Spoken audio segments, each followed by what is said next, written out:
सभी साथियों को जो यहाँ पर पधारे हैं, चौथी दुनिया के हमारे वरिष्ठ साथीगण, उन सबको नमन नमस्कार। कांग्रेस की इस प्रेस वार्ता के अंदर हमारे भाई, दरअसल नाम मैं सबका लूँ लेकिन अध्यक्ष जी यहाँ पर हैं, हमारे शिव जी यहाँ पर हैं, हमारे एक बात कहूँ, ये राजपूत ऐसा राजपूत है कि जहाँ पहुँचता है सुरेंद्र बन जाता है। ये सुरीला सा आदमी है। अब मैं इनके सामने आपको क्या कहूँ, बस मैं यही कह रहा हूँ कि भाई बड़े सीधे सीधे शब्दों में बात करनी चाहिए। जैसे लोगों से बात करते हैं वैसे अपना जो मेरा दिल का जो एक मेरा फील है, जो मुझे महसूस किया है कि मैं जब कल जो यहाँ गया, मीटिंग्स में गया, तो मुझे कर्नाटक याद आ गया। मुझे इसलिए कर्नाटक याद आया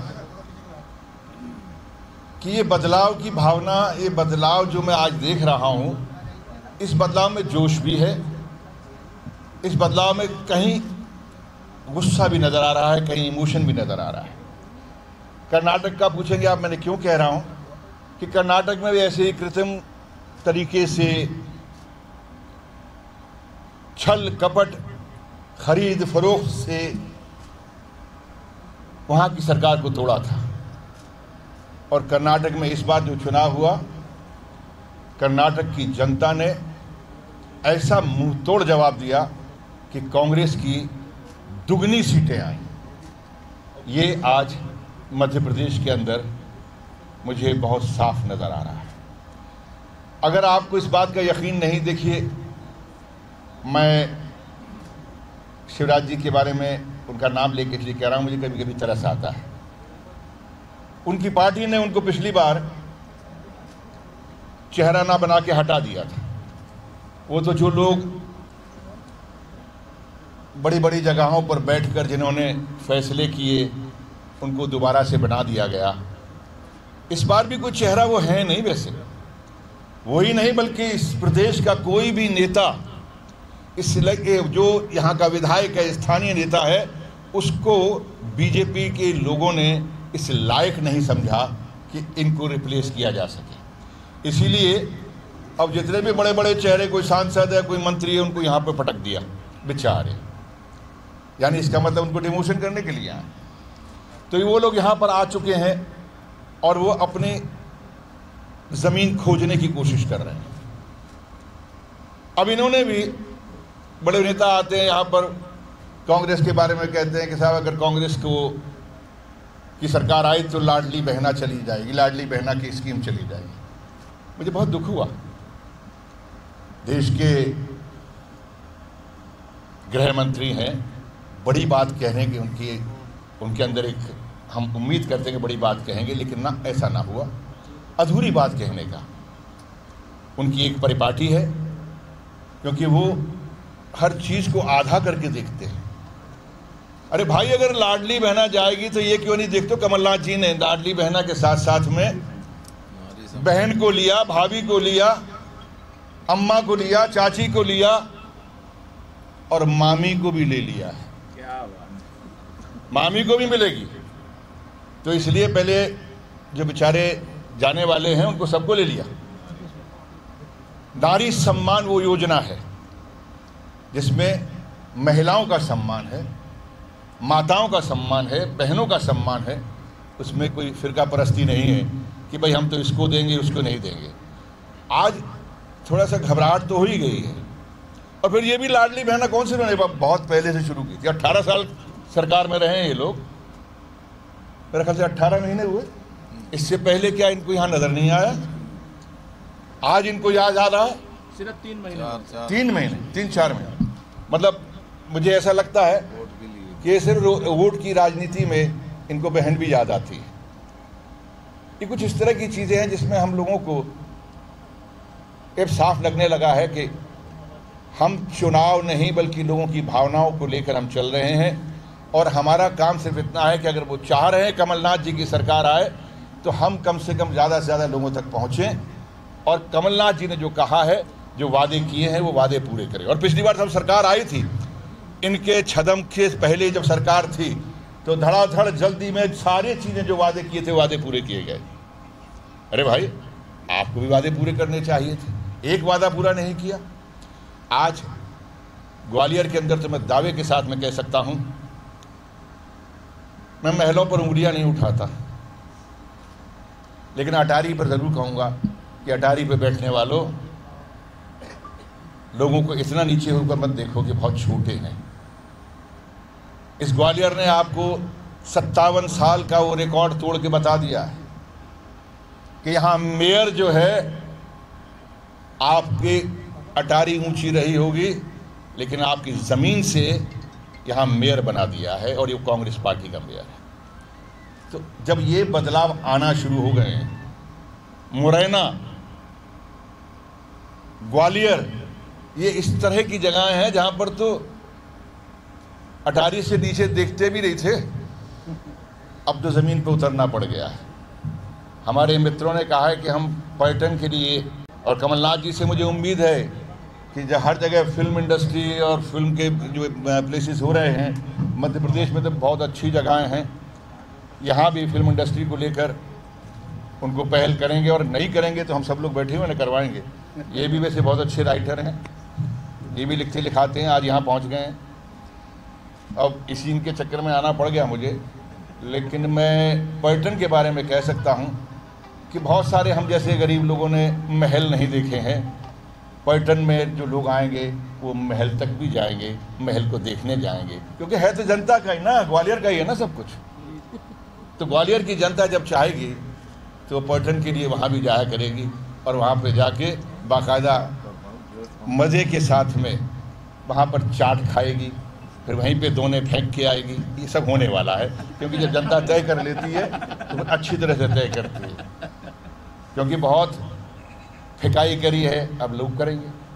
बाकी आप सबसे यही कहूँगा भाई, सीधी सादी बात कही है, प्रेस कॉन्फ्रेंस में नहीं, बल्कि कम से कम आपके चेहरे देख के, बहुत से पुराने चेहरे यहाँ पर हैं, तो मैंने कहा इनके सामने मैं क्या बोलूँगा, ये तो जो चाहेंगे लिख डालेंगे, और इस वक्त लिखेंगे वही जो जनता की भावना है। तो जनता की भावना से ज़्यादा परे जा नहीं पाओगे, तो इसलिए भाई मैं भी आपसे परे नहीं जा रहा हूँ, जो मुझे दिल में आ मैंने कह दिया। धन्यवाद। भारतीय जनता पार्टी मध्य प्रदेश में किसी भी चेहरे को आगे नहीं ला रही। कमलनाथ का चेहरा कांग्रेस पार्टी ने आगे रखा है, लेकिन बीजेपी अपने प्रधानमंत्री के चेहरे पे चुनाव लड़ रही है।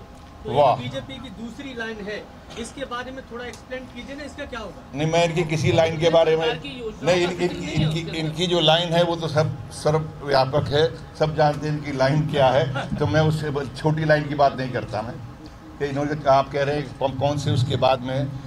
लेकिन मुझे अफसोस है, प्रधानमंत्री दुनिया में जा रहे हैं, सब जगह जाते हैं, हर जगह चुनाव अपने चेहरे से लड़ना चाह रहे हैं, लेकिन एक प्रदेश के अंदर प्रदेश को इस लायक नहीं समझा उन्होंने कि एक चेहरा सामने दे सके।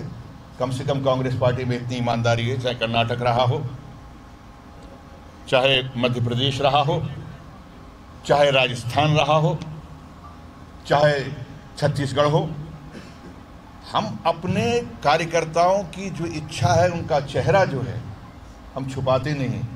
ये ना जाने क्यों छुपाते हैं, इनके चेहरे में ऐसी कौन सी चीज़ चिपटी हुई है जिसकी छुपा लेते हैं। ये छुपा रहे हैं, हम नहीं छुपाएंगे। मैं ये जानना चाह रहा हूँ कि पीएम का चेहरा और केंद्र की योजना के आधार पर चुनाव लड़ रहे हैं, तो क्या मध्य प्रदेश का चुनाव बीजेपी नहीं लड़ रही? क्योंकि मध्य प्रदेश की योजनाओं का तो जिक्र ही नहीं है ना। हाँ, इसलिए जिक्र नहीं है क्योंकि यहाँ पर उन्होंने किया क्या है, 18 साल से राज किया है, उन्होंने दिया क्या है, क्या विकास किया है।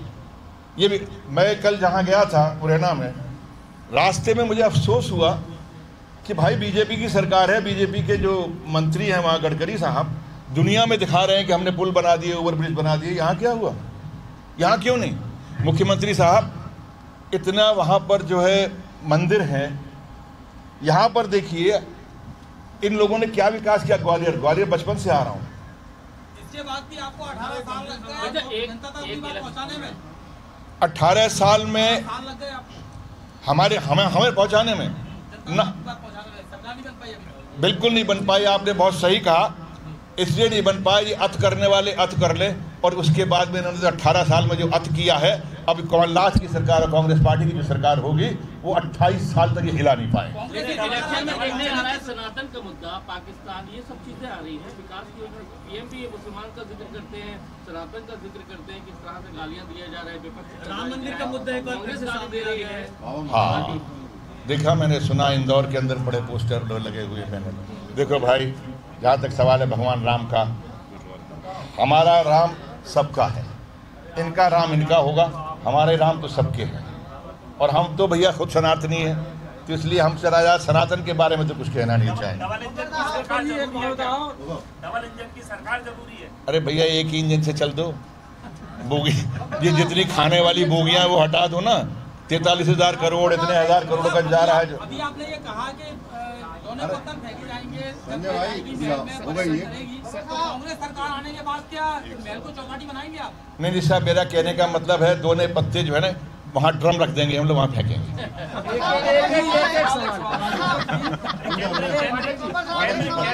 केंद्रीय मंत्री के बेटे का एक वीडियो वायरल हुआ है। केंद्रीय मंत्री तोमर के बेटे का कहे जाते हैं क्योंकि आप बेबाकी से बोलते हैं। आपने मोदी जी के खिलाफ बेबाकी से 11 बयान दिए, योगी के खिलाफ 2 बयान दिए, और छत्तीसगढ़ में आपने क्रांतिकारी कहा नक्सलियों को। तो आपकी बात तो सीधी सपाट होती है, लेकिन वो बयान विवादित क्यों बनता है? भैया बात सुनो, मैं जिस प्रोफेशन से आता हूँ, जिस पेशे से आता हूँ, वो मेरे बाथरूम तक घुस जाते हैं लोग कि देखने के लिए कि है क्या, अब आप क्या लिखें। तो भैया तेरी मर्जी है, विवादित कर दे, अविवादित कर दे, लेकिन अविवाहित मत करना, विवाहित हो। वीडियो वायरल हुआ है, उस मामले में आप क्या? मैंने देखा नहीं भाई, क्या है वीडियो में? वो 150 करोड़ रुपए का लेन देन की बात कर रहा है। उसमें 100 करोड़ का एक, 18 करोड़ का एक, 21 करोड़ का एक व्हाट्सएप कॉल। अरे रे रे, इतना पैसा आ गया तो चलिए जनता का बढ़ जाएगा। अच्छा है, थोड़ा चुनाव में दे देंगे जनता को। राजबाबू जी, एक सवाल ये है कि नारी सम्मान की बात हो रही है, सभी दल करते हैं, लेकिन नीतीश जी वहाँ पे क्या कहते हैं, सेक्स की शिक्षा लोक मंदिर में दे रहे हैं। इस बारे में आप क्या कहेंगे? वो माफी मांग चुके हैं भाई, वो मांग खत्म हो गई है, बच्चों बात खत्म। अरे यार, हम मध्य प्रदेश की बात कर, प्रभु मध्य प्रदेश की बात कर रहे हैं, मध्य प्रदेश की बात कर रहे हैं। अभी बिहार चलेंगे, बिहार की बात करेंगे। एक सवाल है कि सरकार आने के बाद पहले 100 घंटे में क्या होगा? माफिया राज खत्म, माफिया राज के विरुद्ध कार्रवाई होगी? मेरे ख्याल से मुझे दोबारा मैनिफेस्टो आप लोगों के अंदर बांटना पड़ेगा, क्योंकि वो तो कमलनाथ जिस दिन सरकार में बैठेंगे, जो वादे किए हैं उसी रात से शुरू करना काम कर देंगे। ये मैंने पिछली बार देखा है, और मुझे उम्मीद है कि हमारी तीनों सरकारों ने, मध्य प्रदेश की सरकार ने पिछली बार, छत्तीसगढ़ की सरकार ने, राजस्थान की सरकार ने ये शपथ ली और काम करना शुरू कर दिया। मैं और आप, हम दोनों मिलेंगे, और यकीन मानिए कि उसी रात से शुरुआत हो जाएगी। अगर आपकी इजाज़त हो, सबका नमन, नमस्कार, जय हिंद, जय हिंद।